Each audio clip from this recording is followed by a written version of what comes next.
Recorded live at Town Hall here at Dhillon Measurements. This is AE Squared.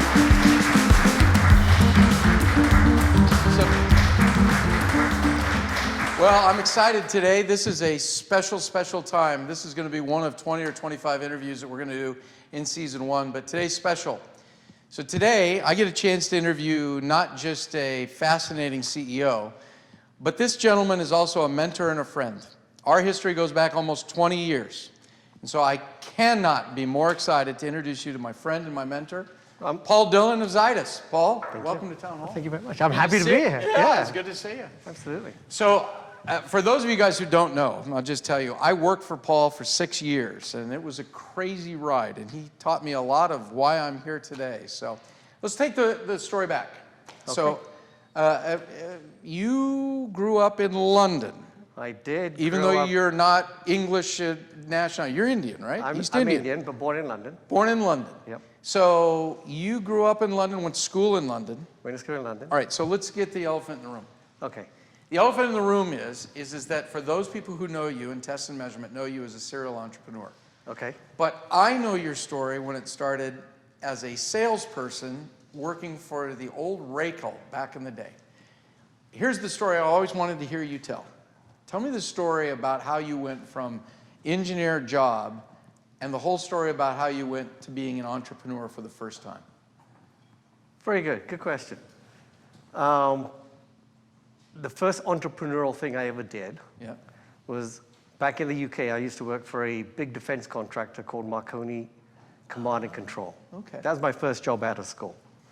And during that job, I was a draftsman. You were a draftsman? Mechanical draftsman, although I had a degree in electrical engineering. The job was boring, so I started a company called Crime Busters UK Limited. I've known you for 20 years. I never knew this. Yep. Okay. So what we were doing was designing and installing security systems to small retail shops in the UK. So that was my first entrepreneurial gig. And that was totally born out of boredom, being a draftsman? Totally born out of boredom. Growing up in West London, you're always trying to do something else to make a buck. Yeah. Right? Going to high school, I remember going to East London, buying clothes, selling them at a swap meet, is what you guys call here. We were selling them in Saturday markets. So we were always doing something to make a buck. And at that time, there was a lot of crime. So an opportunity existed to put security systems together. So that's what we did. Never waste a good crisis. Absolutely. So that was my first business, entrepreneurial business. We made enough cash to have a good time. Yeah. And then when I left, I moved to California, and I got a job at a company called Milcom as an RF design engineer. Okay, now wait a minute. Now back up. All right, now, is your family entrepreneurial? I mean, where did you figure this out? Did you just kind of find an opportunity to go after this, or are you like the third generation of entrepreneur? Yeah, I'm the third generation of entrepreneurs. You are third? Yes. Okay. Although when my father moved to the UK, he worked. Okay. But the family did have retail shops. We sold clothing on the side. Really? We had rental properties. So, there's that entrepreneurial upbringing, I guess. So it's kind of in your genes, the whole family. Yeah, you're always thinking, what else can you do, right? So that was, yes, that was the mindset. So then, so Milcom, you're in the U.S. now. So in the U.S., my parents moved in 1979. So my father used to work for Gillette. So he was a chief mechanical engineer for Gillette. In Boston? In the UK. In the UK? They moved him to Boston for a new product line. He flew to California to meet some friends, came back to the UK in 1979 and says, we're selling everything, we're moving to the US. And so he bought farms in middle of California, Kern County. You're kidding. Yeah, so he was there from 1979, they moved out, they bought farms, bought a ton of farms. Me and my older brother at the time didn't want to come. So we decided to stay back and, finish college and go to work in the UK. God. But in 1984, I don't know if anybody, looking at the crowd, nobody's young enough, but in 1984, when the financial crisis happened here in the US, I don't know if you remember, interest rates were 18%. Yeah. They were pretty high. So my parents lost everything up in California. No kidding. And then my parents moved to Southern California. My father started selling life insurance. My mom was an assembler at a company called MIA Basic 4, doing assembly work. So at that time, me and my older brother decided to come back, help out with a family. So that's what brought us back here to the US. So that was 1985 is when we moved back out here. And I got a job as an RF microwave design engineer for a company called Milcom in Long Beach. Okay, now how did you swing that? You got a double E degree, but you were a draftsman in the UK. That's right. I interview a lot of engineers. How did you sell that job? Because even to today, I don't know. Yeah. Right? Yeah, but it was at that job that I figured out I couldn't design anything, so I needed to start selling it. So it was at the job at Milcom as an RF design engineer, where after a year and a half, I was actually let go. So Milcom was a startup. So I was employee number 3 at Milcom as an RF design engineer. And then after about a year and a half, they lost their only contract and they started to downsize. So being an engineer, you know, not a highly paid engineer, at that time, and this is interesting, at that time I was making $26,000 a year. Oh, no kidding. Yeah. As an engineer. As an immigrant engineer. You know, living in California. So I remember my boss took me out for lunch to fire me. It was an expensive lunch. It was a good lunch. Yeah. So if Jeff ever takes you out to lunch, you know something's coming. Yeah, so I went out to lunch, and I remember, you know, being let go. Yeah. And then 2 weeks later, I went for an interview with Raquel at that time. And I remember meeting my mentor and partner who hired me. I mean, he hired me on the spot as a applications engineer selling RF test equipment for Raquel. Now, back then, Raquel had the presence in the UK, and I mean, they were a big deal. Yes, they were a big deal. Yeah. And then they started diversifying. Right. But at that time, it was a big defense conglomerate. Yeah. And so I was in the instrumentation group. Right. Working for Malcolm. So that was a long way of answering your short question. Right. Which is how to go from engineering into sales and So marketing. you actually went from entrepreneurship into working. That's correct. Okay, so here's the question for you. Your dad lost everything. Yes. Entrepreneurially. You come to help out in the job. Right. That's kind of a gutsy move to say, okay, let's go jump back into entrepreneurship, right? Or did that ever cross your mind? No, you don't think about that stuff. I mean, you don't think about that. Yeah. A lot of decisions are just done instead of pre-planned. So, you know, that's one of them things where I guess anybody here in the crowd, you know, would do the same thing. I don't know about that. Yeah. I don't know about that. That's one of the things I want to explore in this series is why do some people make the decisions that you made and many more people choose the security of the job? Right? That's a good question. Because we're about to go right into that now at Raquel. Okay. Right? Well, you always need an income. Yeah. You always need to support your family. Right? When you're younger, it's much easier. So when you're younger and you're single and you've got the support and the infrastructure of a family, it's a lot easier to take a risk. Right. But at that time, we all needed income. Yeah. So you go get a job. Yep. And, you know, a lot of businesses are started by leaving a job and starting something in what you know. I mean, that's the first bit of advice I give everybody. Start a business in what you know. Right. Know what you think you know. Right.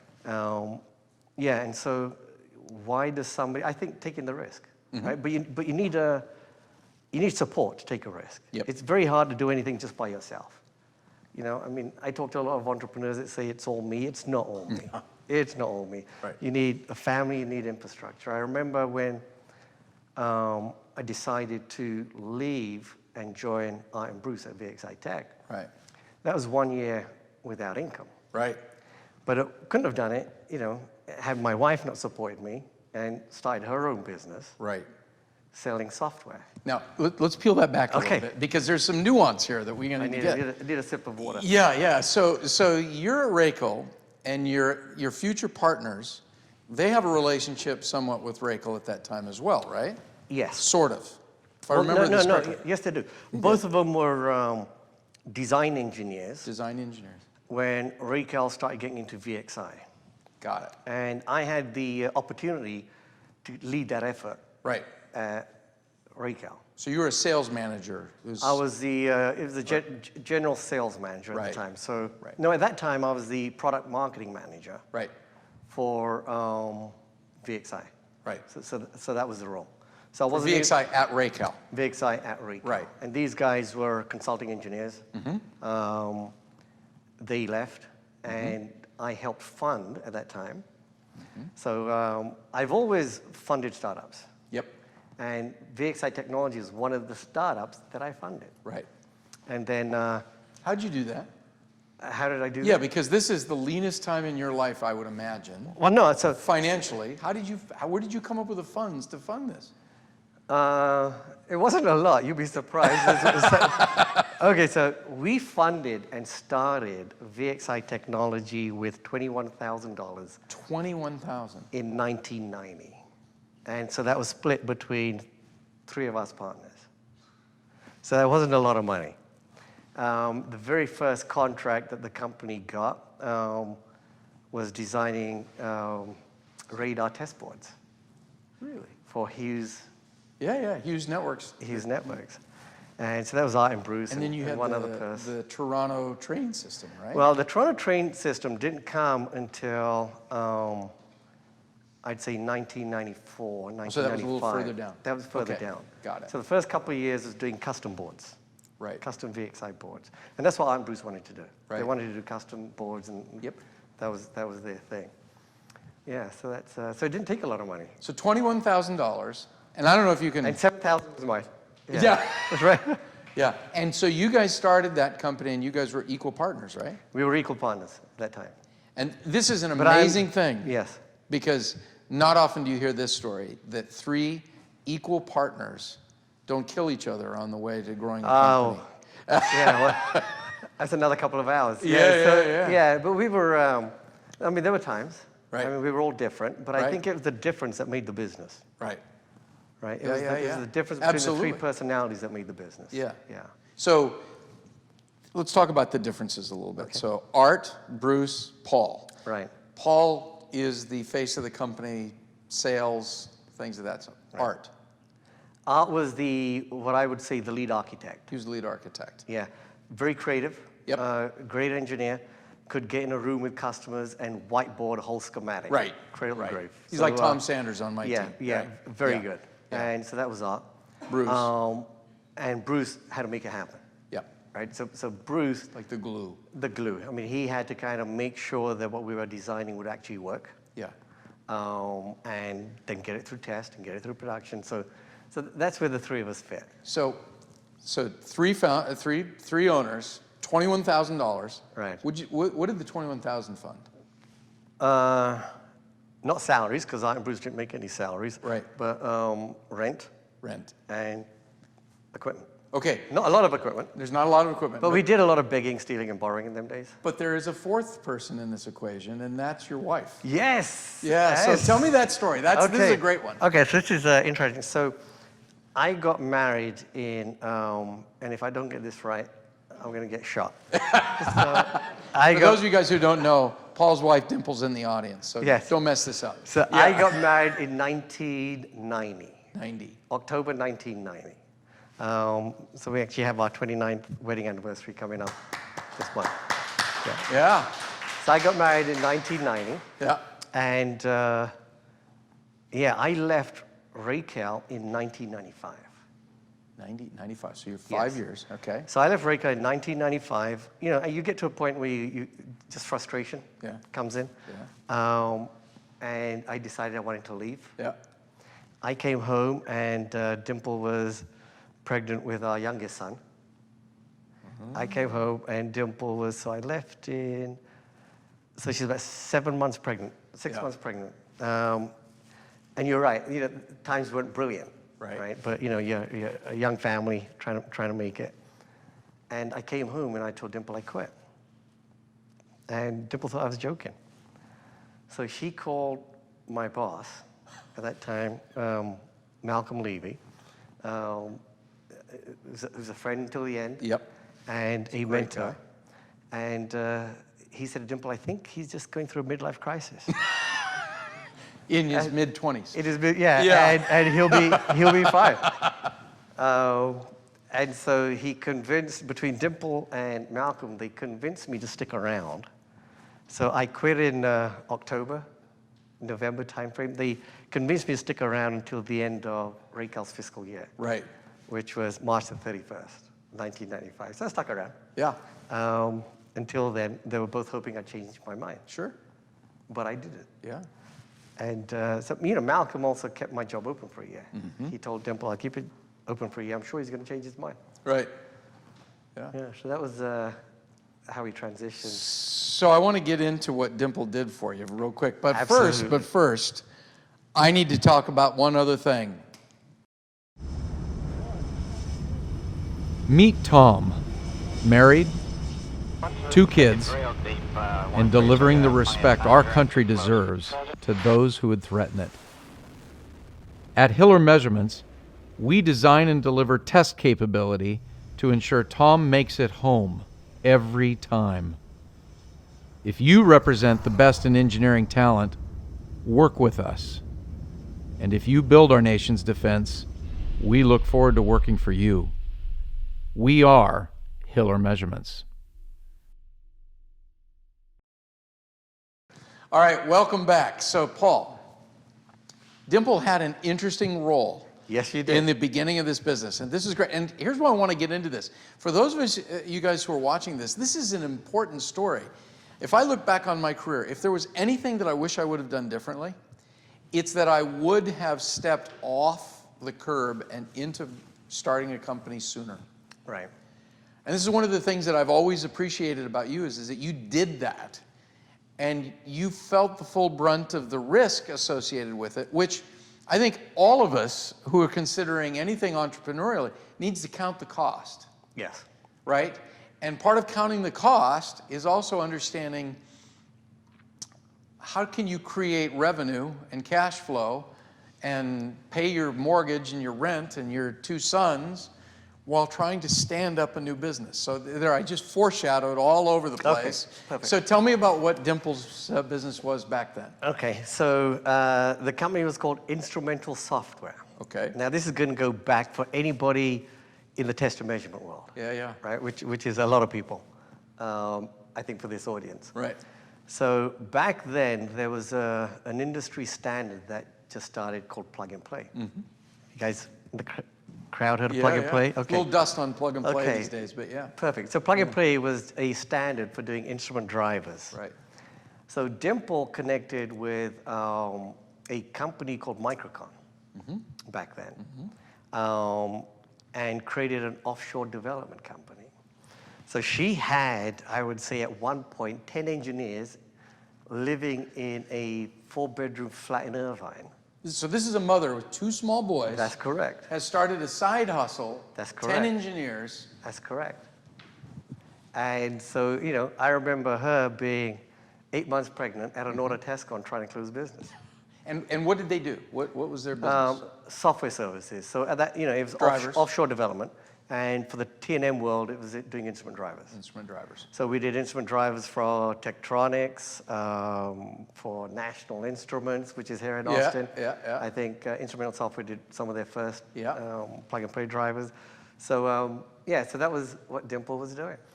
And at the same time, interestingly enough, even a year before I left, Dimple was working with Art and Bruce, and she was the person keeping them 2 apart. Because they'd kill each other. But Dimple also did all the finances and the accounting for VXI Tech at the time. That's crazy. Yeah, so she was superhuman. So now, getting back to your transition now, by the way, Dimple's superhuman. That's just a fabulous story, right? Yeah. So if you're going to get into business, marry well. I guess that's a really good piece of advice. All right, so you go from Raycal. Now you're a partner in VXI Technology. Correct.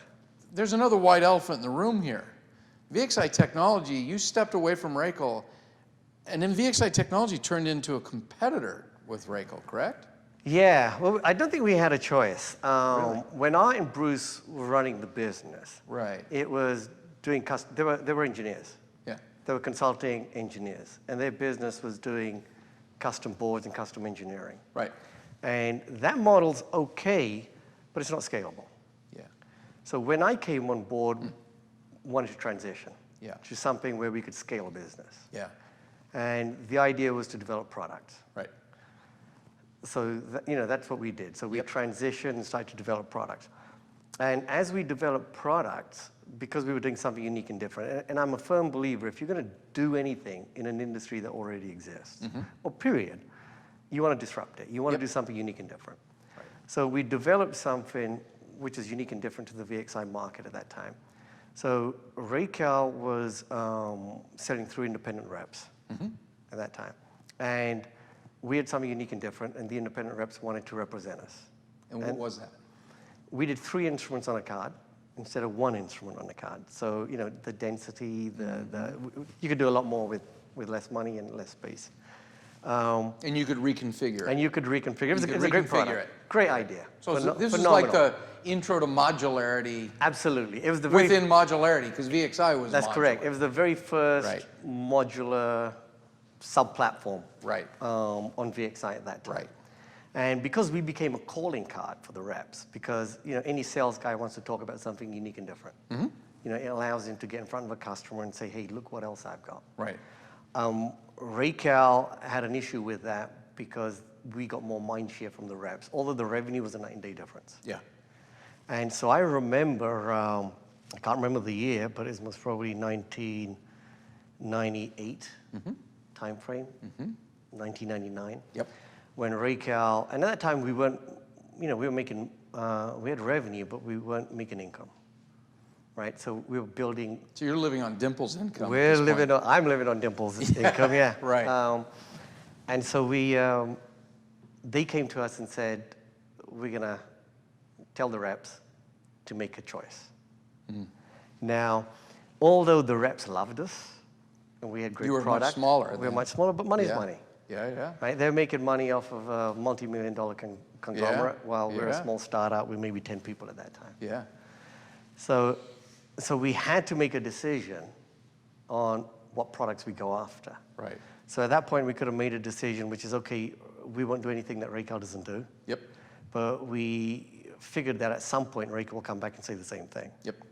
So at that point, I made the decision to go after what Racal's doing. Head on. Head on. That's a gutsy move. But it was the right choice. Yeah. In hindsight, it was the right choice to make, yeah. So when you made that decision, you're kind of David and Goliath, right? I mean, you got this large thing. So you make the decision, you're going to take them on head on. What did you have that they didn't? That said you were going to be able to differentiate? Nothing at that time. So we had the instruments. Yeah. And then, and that's all we were doing at that time was instruments that nobody else had, mix and match in a modular fashion. So then we went after signal switching. Yeah. And we did the same thing that we did for instruments and signal switching. So we made things smaller, more compact, higher density. We introduced that line, then we introduced VXI chassis. Then we pretty much introduced the glue logic in a VXI application. Right. And then it was, again, unique and different. And then, that just helped. Now, at that time, all of the bigs were in VXI. That's correct. Right? Tektronix was in VXI, HP was in that.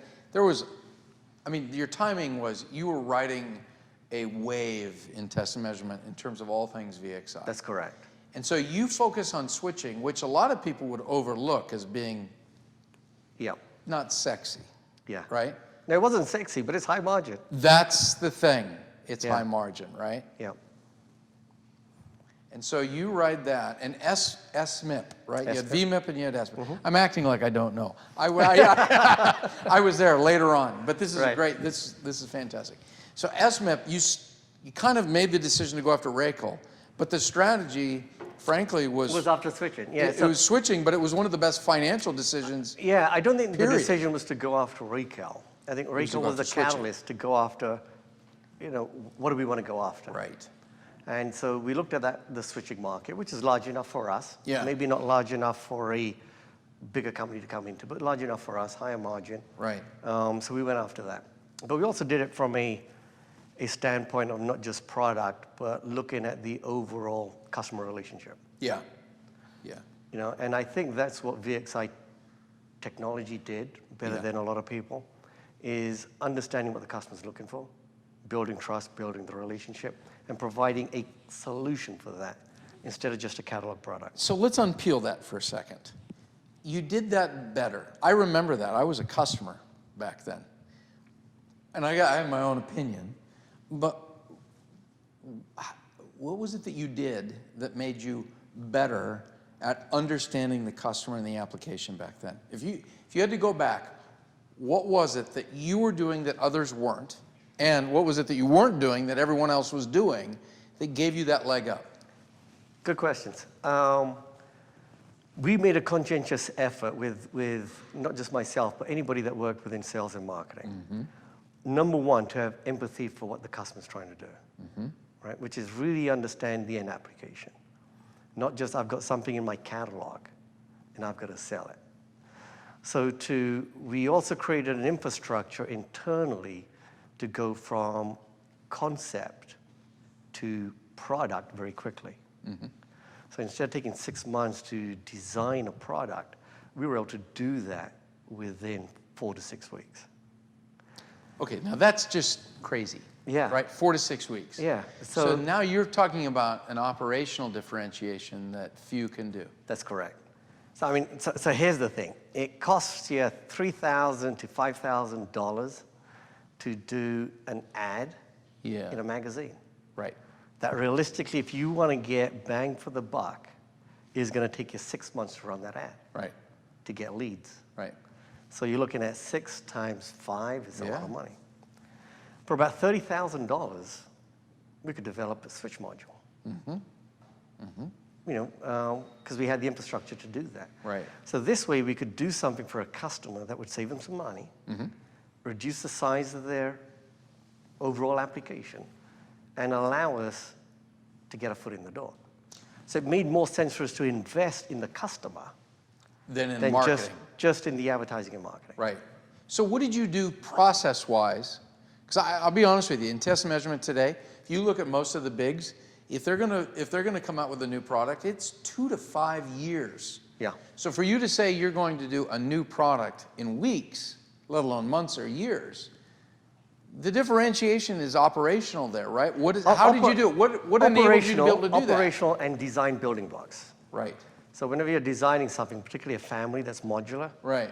if you develop from a modular building block standpoint, it's much easier to pull things together. That's fascinating because now, you know, the buzzword, and as a matter of fact, we're going to have in November or December, we have coming on AE Squared, one of the biggest evangelists for agile development coming on the show. Oh, very good. Right? And if you look today at what is the buzzword in development, which is everything agile, what you just explained, what you were doing 20 years ago, is what today is the best idea ever. Yeah. Right? Which is develop on modular building blocks so that you can move fast. That's correct. So that's kind of what we did. It's interesting. We kind of worked from the customer on in. So you put all that together. You and I then got together in 2006. So from there, so we're late 90s. And if I think about it, the late 90s weren't brilliant for T&M. No. They were not great, right? And it kind of sucked until a fair while after 9/11. That's correct. Right? That's correct. Because after 9/11, about 2003, that's when the aerospace and defense market picked up great. Yeah. Right? Yep. So from that, in that dry period, did you guys get to profitability? Yeah. Yeah. I think we would hit good profitability. Mm-hmm. Coming up with dates right now. So yeah, we did. We hit profitability. Yeah. I think after about 2000. After about 2000. So here's the question then. If you were going to give counsel. Actually, just prior to 2000. And then I think we saw opportunities. Right. Because the larger companies were getting rid of businesses. Yeah. They were all focusing at that time. That was the telecom bust. They were absolutely. So I remember that. So everybody was focusing in on their core strengths. Right. So we had the opportunity. Yeah, they were circling the wagons. And yeah. So we had some cash. We were doing okay. Right. Not a lot of cash. And we had an opportunity to buy the mechanical test business from Agilent. That's right. HP at the time. HP at the time. Yeah. And that was the Leak Stevens group and the group out of Colorado. Right. So we purchased that on good terms. Yep. You know, it was a great relationship with HP. That started our relationship with HP and Azure at that time. And they carried payment for a couple of years. So we negotiated something where we paid some money down, and then over a couple of years, based upon revenue, we paid them back. So it's kind of an earn-out. Kind of an earn-out, yeah. All right, so let's play this back. So at this point, you've got VMIP, SMIP. Mm-hmm. You've just taken Dimple off the payroll, basically, right? Now you've got an income. Yep. But essentially, it's basic instruments and switching. Correct. And now you've got an opportunity to buy the assets of in a completely different direction, or it would seem at that time, which was data acquisition, right? Yes. So it was completely different. It was a mechanical test as opposed to electrical test. You know, a lot of people would say you were insane back then to make it. I'm still insane. Yeah, yeah. But what was it that you saw at that time? Because that's like going a completely different direction at that time. Diversification. It was diversification was the benefit, not something to be avoided. That's correct. Right. It would now allow us to expand into different areas of test. Yeah. Right. It was still modular at the time. Mm-hmm. Yeah, it was VXI. It was VXI, but we could now pull that into something that's non-modular. Right. That's more customer application specific. Right. So the idea to buy it was customer base, the technology breadth, the history. I mean, brand equity. You're picking up brand equity. HP. I mean, so there's a lot that we got out of that acquisition. Right. And integration was a challenge. Right. But nothing that you killed us. Yeah. Yeah. So the interesting thing is you're considering this whole deal, and then the bottom fell out in the economy. Yep. Right. March 2000 hits. I live by Murphy's Law. Which is? If it's going to happen, it's going to happen bad. Yeah. So the bottom falls out, and that was ugly. That was ugly, right? And it's terrible. But you guys remained profitable through that period? We did. Yeah, Right. actually, yeah, we did. At VXI Tech, we remained very profitable from about 1998 on. Time to give counsel to our listeners. Okay. Right? Because I would imagine that there's a lot of people watching this show right now that are frustrated. They're engineers, they're assemblers, they're whatever, but they've got an idea. And they want to step off and start their own business. But the fear is, what if this doesn't work? You came as close macroeconomically to having a great idea, but macroeconomics throwing a lot of headwinds at you. Yeah. As you look back on that experience, and anyone that was going to start a business, what would be the counsel you would give them in terms of how to execute a business, or what type of business to pursue that would be best able to weather an economic downturn? And I ask that because if you pay attention to the news right now, what do we hear, right? Whether true or not, we're supposedly months to a year or two from the next downturn. So for those who are in or considering an entrepreneurial activity, what's the reverse hindsight counsel you'd give them? Good question. It depends upon what they're trying to do. If they're trying to do a simple cash flow business, you know, like retail or a rep firm, yeah, right. Something that's distribution, or something that's not scalable. Yeah. It'll be different. You know, there it's make sure you need cash coming in. Make sure somehow you got family infrastructure like I had with Dimple, or you got some way of supporting the family until it gets up and running. Right. If it's something that's scalable, which I've got a lot more experience in, today there's a lot more that's happening, particularly here in the US, that can help with that. You know, there's incubators, there's a large VC community, there's seed investors, angel investors, there's a whole infrastructure that can help you take your idea from cradle to grave. Right.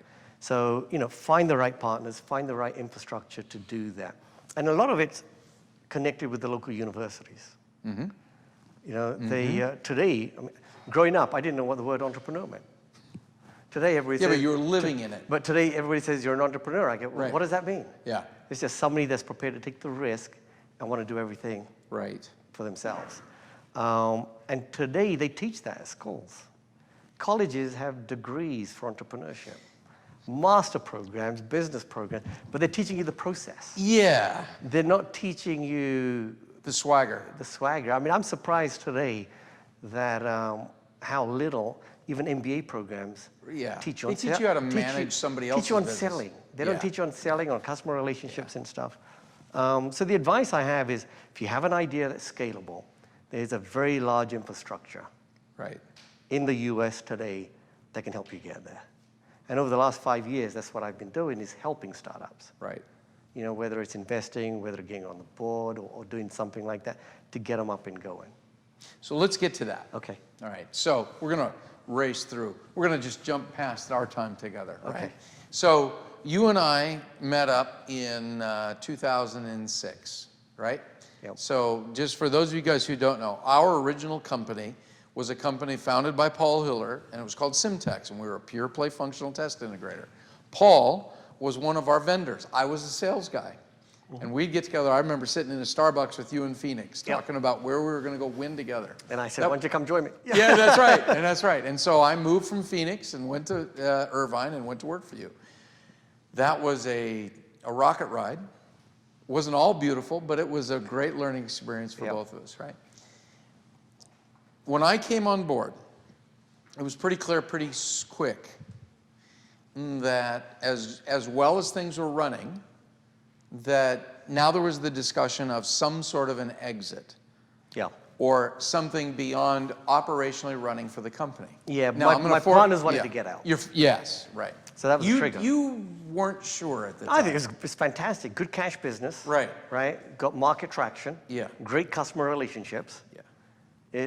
I don't know if you want to say it, but we were doing tens of millions. We were doing well. We were doing very well. Yeah. With good margin. Yeah. Yeah. Yeah, so the idea was to, how do we buy them out? How do we buy the partners out? Right.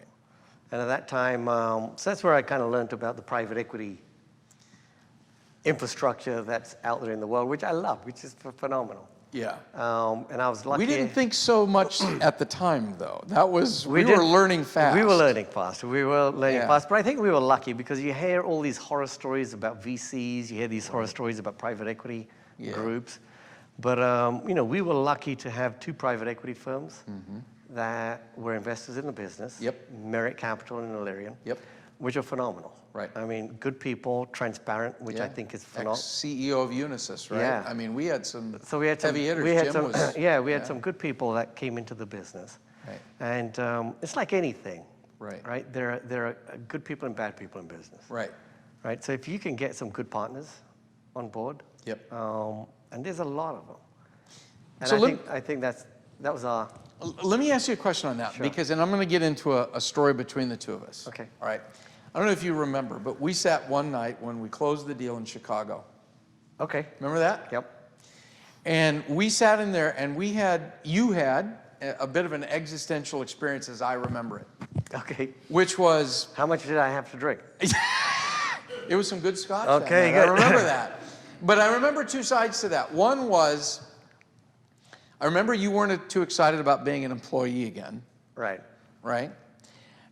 And the second thing was you being now the president and CEO of a company that now reports to somebody else. Right? Right. And I remember the lead up to that. One of the things that was, and I think this is important to share, is I don't think that the three of you, and I came along for the ride, had really understood how much time it takes to prepare for an event like that. You know, a lot of folks think, well, I'm done now. But that, honestly, I think if I remember correctly, what we learned was this is a 5-year process to really prepare for that transition. Yes. So can you share with it for people who are now in it, right? Right. And you're thinking, you see, you know, that on the horizon. What are the things that, if you could go back, you would have started far earlier preparing for Merit and Illyrian that perhaps would have either given you a better valuation or made the transition, shall we say, more enjoyable? Good question. I think I can answer that question shorter than your question. Yeah. I think it's, when you have a business that's privately held, whether it's one partner, two partners, or three partners, it's typically a cash flow business. It's typically you're funding it for your lifestyle. Right. And at that time, me, Art, and Bruce had a great lifestyle. Yeah. So it was cash coming in for our lifestyles. If you're going to sell something for outside investors, an outside investor is only buying it for one reason, so that they could help grow it, scale it, and give it a higher value, whether they keep it or whether they sell it. Yeah. And so the thing that we would have done earlier was to think of our business on how we could scale it and own the world. Right. Instead of how do we maintain it and keep the cash coming in. Yeah. So a mindset. So you need to think way past that transaction. That's correct. Right. Yeah. And so when Larry and Merrick came on board, right, that's when we changed, or that's when I learned, from the partners that came on board, on how to scale a business. Let's start thinking about how do you scale it. Yeah. So that whoever buys it can continue scaling it. Yeah. So you keep bringing up this term scaling. Okay. All right. Let's define what scalability looks like to you. What does that mean? Because you've talked about things that don't scale. Okay. What is it that you look for in a business model that says that will scale? Number one thing, the market that you're going to be in is large enough. Right. And the market that you're going to be in is not growing.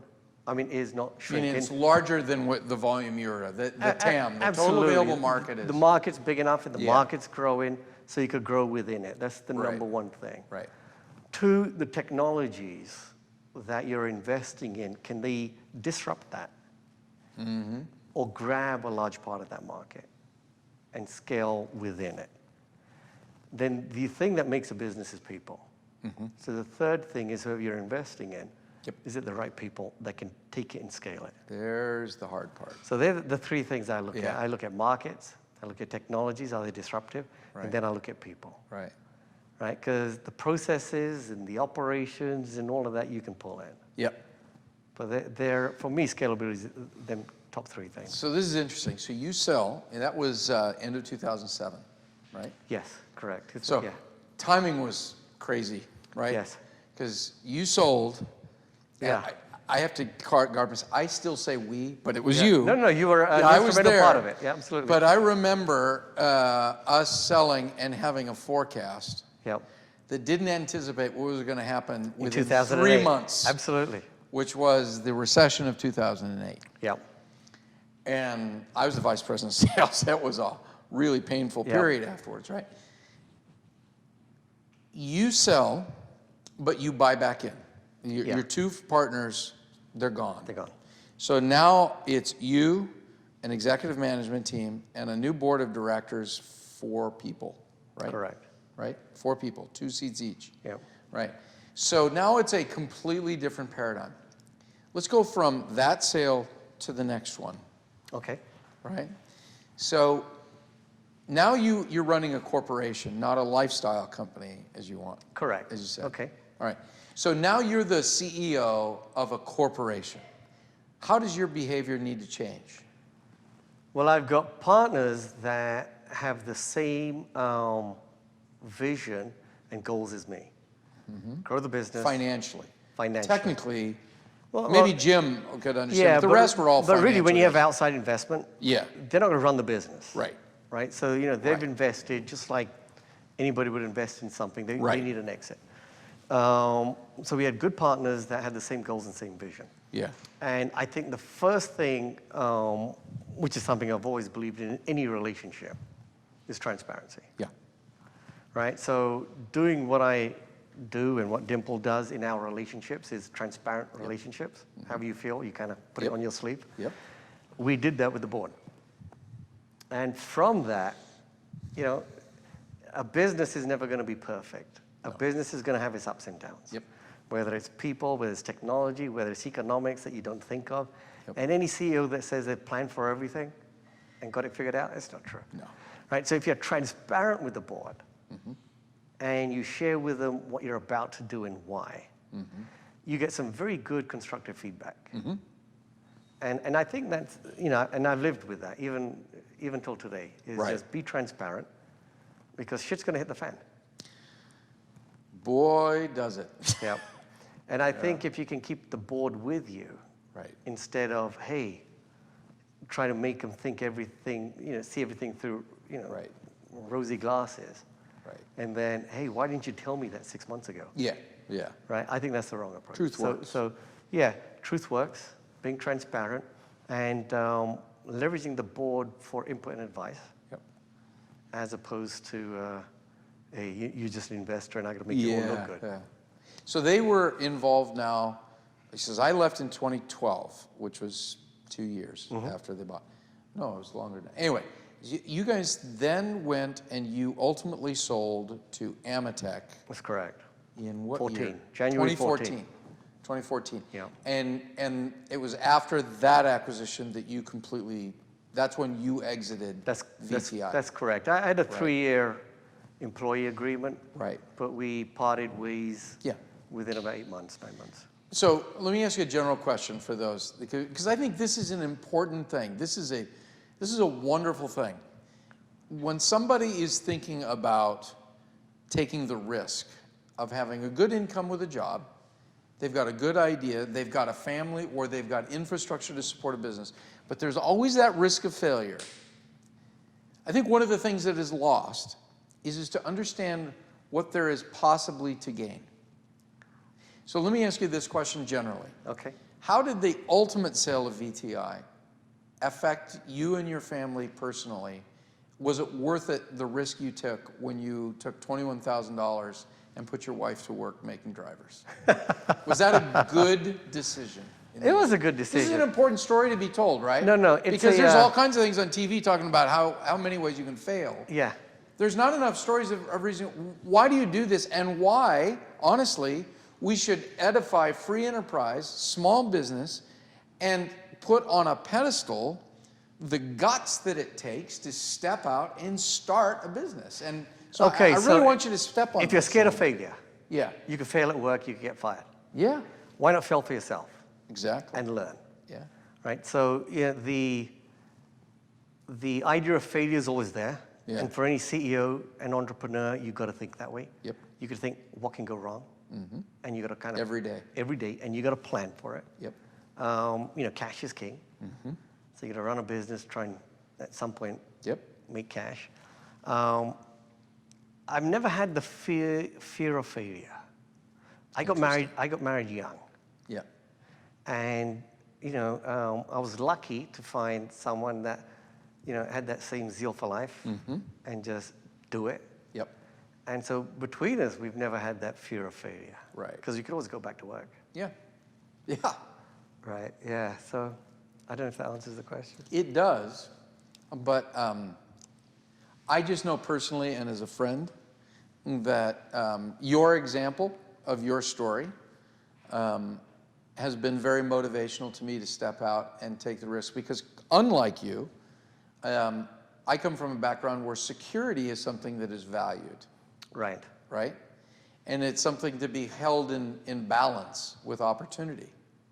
Right? Okay. But your example and getting a front row seat to that is instructional at why it's worth stepping off the curb. Yep. Right? Remember where you brought this up the other night, was when we had the executive team together and we were having some drinks. And I've always been blessed to have good people by me, right, with any organization. And I was with Jeff and the executive team, and I said to him, I said, if you guys aren't doing something for yourselves in 5 years, shame on you. Yeah. Because they were very good, and each one of them, and you're doing a phenomenal job. I mean, thank you. I'm very impressed with Hilla and the people that you have here. It's good. Thank you. I'll give you $20 later. There you go. That was $100. Come on. We're negotiating. Yeah. I'll give you 30. Yeah. So this is a great part of the story now. And this is the one that I've really enjoyed watching recently. So you sell, and you have a very nice lifestyle now because of that, and worth every penny of it given the risk that you took in doing it. A lot of people would think, you have that successful exit, now you go play. And that's it. That's not what you did. No. So for those of you guys who don't know, Paul is now one of the co-founders of another company that is circling back to test and measurement, but didn't start in test and measurement. And full disclosure, I fully intend to use him as a vendor when he gets to market soon, but with a technology that is freaking impressive. Yeah. Now, you started this company as a tech transfer with UC Irvine. That's correct. And it was called Integra Devices. You're about to change the name. This week. This By the week. end of this week, we go live. So we get to introduce to the world this new company called XiDAS. XiDAS. That's right. XiDAS. That's correct. Website goes live next week? That's correct. All right. So tell our audience, you don't have to talk to me, you can talk straight to the audience. Okay. Tell us about XiDAS, because I know, personally, privately, you've got some heavy hitters placing major bets on your success. Mm-hmm. So this is exciting. So I want you to share a little bit about what you guys are doing. Absolutely. The, we talked about large markets. Yeah. So the market for industrial components, which includes relays, includes sensors, includes actuators, it's anything that touches the outside world before a computer hits it. Yeah. Is over $200 billion worldwide. $200 billion market. Yeah, and that includes components that go into medical devices. It includes components that go inside bodies for sensing. It includes all the components you guys are buying that goes into ATE, like the relays, et cetera, that are in there. It's a very large market. About 30 years ago, a company called TI introduced MEMS, which is micro electromechanical method of miniaturizing them devices and reducing the cost. And in 30 years, they've been able to miniaturize less than 10% of that whole market, but still a large market. So there's 180 billion untouched. Untouched, right? So in 2014, I saw a patent that I ran into, which is just issued from the University of California, on a completely different method of designing and manufacturing electromechanical devices and miniaturizing them. Okay.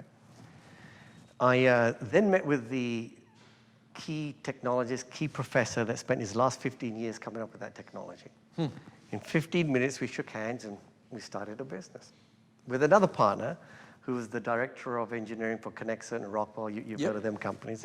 So we started this business. What do we design? How do we get this technology out to market and make some money? So that was back in 2014. So what you saw was a process. I saw it was disruptive in MEMS. That's correct. Okay. That's correct. You didn't see the product, you saw the process. That's correct. So a technology that could be revolutionary. Right. So a market that's very large. And so just from experience, a need for everybody to figure out how to downsize. Right. Like the majority of your business is in aerospace and defense. Yep. Big thing in aerospace and defense is SWaP-C. Right. Size, weight, power, cost, right? And so everybody's always trying to downsize the components. Right. And so that's the reason I invested in the business. I was a passive investor. I was chairman of the board, but I was a passive investor. Right. About a year and a half, we started to get some ideas and some traction. I took over and started running the business. And so, we are really looking at two areas. The first area is products that we bring out to market that we think have a good market pull, where we can sell thousands or hundreds of thousands of units a year. And then another area where we take this technology and we work with large key customers to design a product for them. So we have two business thrusts. Right. Now, when we first spun off from UCI, the mindset was, hey, UCI spin-off, can you design something for me for low dollars in NRE? How you think of a UCI professor? Right. And it took us about a year and a half since I joined to come up with a focus. So we've just rebranded the business to be XiDAS, which stands for like the next generation, like SpaceX or what have you, the next generation of integrated micro devices and systems. Right. That's our whole mantra. And our whole theme is innovate smaller. Right. So we can now take that technology and we can miniaturize things that could not have been miniaturized before. So what do you miniaturize? Okay, let's talk about the Great top five. idea. Okay. Top five. What are you focusing on product-wise? Okay, so we've got 3 products that we're doing ourselves. Yep. For the marketplace. Right. One's a miniature electromechanical RF microwave relay. That's what you see here. Yep, that's this right here. Yep, and on these here too. Yeah, the white one's the... We will put pictures close up so you can see the white one's the smallest unit of its kind on the market. Right. And that's its counterpart. You can't even see it in the audience. Yeah.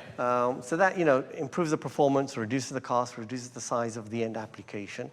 We have another contract that we're doing. So this is an RF switch. Yes, that's an RF switch that'll go up to 12 gigahertz. 12 gigahertz. Yes. So just for you guys' edification, we buy switches like this that are probably 20 times larger than this. Yeah. In volume. Absolutely. Right? Yeah. 12 gigahertz. Wow. Yeah, and we should be releasing that in Q1 next year. Yep. We're phasing that into production right now. The second one is a contract that we did with the National Science Foundation. And that's for batteries that never run out. Batteries that never run out. Batteries that never run out, based upon dynamic vibrations. So if you put this battery on something that vibrates, it'll never run out, and it'll continuously charge your electronics. So you've created an electromechanical MEMS generator. It's not even MEMS, so it's a little bit bigger, but we use the same technology that's in there to create the transducer. Right. And then we have some very unique IP that regulates and boosts the signal. Okay. To provide a charge in a small battery that's continuously running. So let's say you've got wireless sensors. The biggest problem in the world, or the biggest need in the world, is to have, with IoT and machine condition monitoring, is to have sensors everywhere. Right. But you can't keep wiring into them. Right. So you have wireless sensors that are RF microwave wireless sensors. Now, the biggest problem is batteries run out. And so if you've got these sensors in areas that are very hard to get to, and they run out in a year and a half or a year, it's a big cost. So these are markets where you need a sensor someplace that has a lot of acceleration associated. It's vibrating. That's correct. Right? Because you need something to create an energy source. That's correct. So there's energy. Right behind it, there's thermal. Yeah. Changes in thermal temperature. Right behind it, it's indoor lighting. Then it's wind flow. Then it's airflow. So that it will be a whole family of perpetual batteries. That seems like a bigger market than $180 billion to me. It could be. Yeah. Yeah, we think it is, because the industry's moving that way. Right. Everyone wants to condition monitor or look at things. Right. Get that information. The biggest holdback is energy. Yeah. You don't want to keep changing markets. So we think that's an exciting part of that market. So where are you in terms of getting to market right now? Because we're going to post the new website, not the old one, the new one, at the end of the show. So if you're on YouTube, you'll be able to link to this. Podcast will tell you. But when do you guys come to market? When can people buy your product? Next year. Next year. It'll be next year. Remember, all of these products have never been done before. Yeah. They've never been built before. Yeah. And there's a big difference from going from design to scalable production. Right. So with a lot of the efforts going on right now is how do we scale? Right. How do we get into production? So next year will be the relay. Yep. Internally, my partner's betting the energy harvesting batteries will be out before the relay. So next year you got multiple horses in the race. That's right. Yeah. And then the third one, a very exciting one, is in force load sensors. Force load sensors. Okay. Yeah. So right now, weighing machines or anything where you want to look at the force. Compressive force. Yeah. We want to look at the force, or the other way around. We want to look at force. Companies are putting strain gauges in custom machine parts. Right. So with our technology, we can batch manufacture, like you see. Instead of mechanical, we use hydraulics as the medium. Right. And we have small batch manufactured force load sensors that can go from small number of pounds to thousands of pounds with electronics built in that are completely wireless. So is this this is just a smaller version of like a piezo membrane or something you're doing? Or? Yeah, absolutely. I mean, one of the most interesting things, which I think is the first in the world, is a pressure sensor. You can't even see it. It's the size of an eyelash. If you guys pluck an eyelash, that's the size of a pressure sensor that goes inside the eye, that gets attached to a glaucoma stent to make real-time pressure measurements. It's got no electronics in there. How does it transmit the data? Well, you have a reader. Yeah. That with the RF energy of so that like read, a ping pong paddle that I can put up against it, like pretty a much defibrillator. You got it. Yeah. And the RF energy will transmit and then receive based upon the impedance of the device. So what are the conditions that I would want to know the pressure inside of an eyeball? Glaucoma. Glaucoma. Yes, I mean, we just finished delivering another product for one of the top 3 medical device companies in the world to do a miniature inline pressure sensor for fluidics. Imagine you're now taking medical devices home for chemotherapy, for example, if you've got cancer. Instead of going into the doctor's office and sitting down for an hour or 2, you can take the device home. But if there's a blockage or you don't know if you've got enough fluids coming in, there aren't microfluidic devices that can help. So we've just developed a miniature fluidic inline pressure sensor that can tell you if there's a blockage or what the flow is going through inside that device. So it's a neat technology, and the question is applying it. Yeah. So we can figure out what markets for the industrial space just because of our experience. But I think the growth is going to come from customers talking to us and say, can you do one of these? Yeah.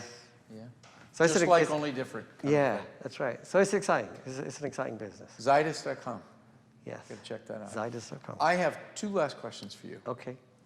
I always enjoy talking with you because it's always inspiring. You and I have had some of our best discussions with, used to be a cigar and a bottle of wine on the beach. Do you remember that? Yeah, a glass of water. And so 2 questions for you. And these are both giving counsel to people who might be listening. Do you ever see yourself doing something uncreative? So, when I was an engineer, or if I'm, going to East London and buying clothes and selling it at a swap meet, or whether it's, I love every single phase of it. Sure. What I love is just what's next. Yeah. All right, last question. Okay. This is a long interview, by the way, but thank you for taking this time.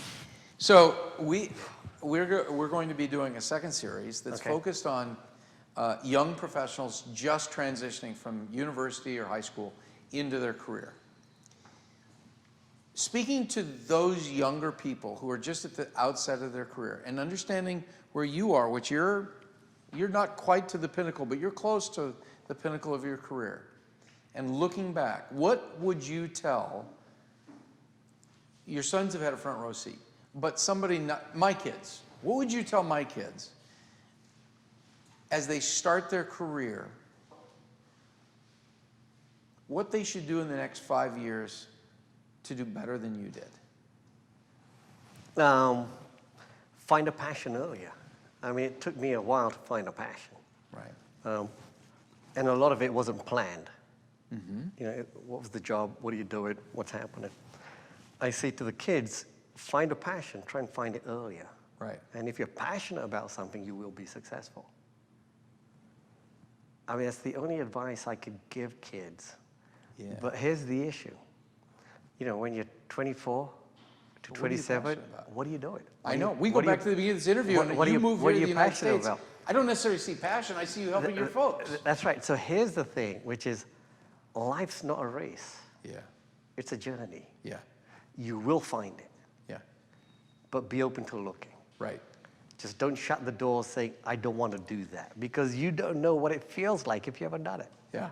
Yeah. Right? So, life's not a journey. Just take your time. Isn't that amazing? We tell our kids, what do you want to be when you grow up? Right. I think you and I are still trying to answer that question. Absolutely. It's like the biggest hypocritical question we can ask our kids. Absolutely. I mean, you made me feel really depressed when you said I'm at the pinnacle. I didn't say you were at it. I said you were close. Yeah. Paul, it has been an absolute before honor. we finish this, I'm in trouble. No, not you. I had a chat with, and you guys should have this chat with Tom Sanders. Oh. Right? Ask him how long he's going to live. Yeah. It's 160 years. Tom Sanders is our chief technical officer. Right, yeah. So, yeah. Tom is going to work for another 50 years or until he is done, but we're blessed to have him. Paul, we're blessed to have you too. Thank you very much. I think Hiller is lucky to have you. Thank you. And I can see nothing but upside for what you guys are doing here. Well, that's a perfect place to end our interview. Can we get a big round of applause for Paul Dhillon? Thanks for checking out this episode of AE Squared. AE Squared is a Hiller Town Hall production. Copyright 2019. Video by Anthony Longoria. And audio by Mark Skura. Music by Brian Patterson. Want tickets to a future taping? Well, stop on by at hillermej.com/town hall. Join us next time when we meet Tammy Newcomb. She's a 1988 grad from Syracuse and the volleyball captain. She's had quite a career. Just a few years ago, she was running sales for Cisco. Today, she's the new CEO at Tektronix. You're going to want to hear everything she's got to say.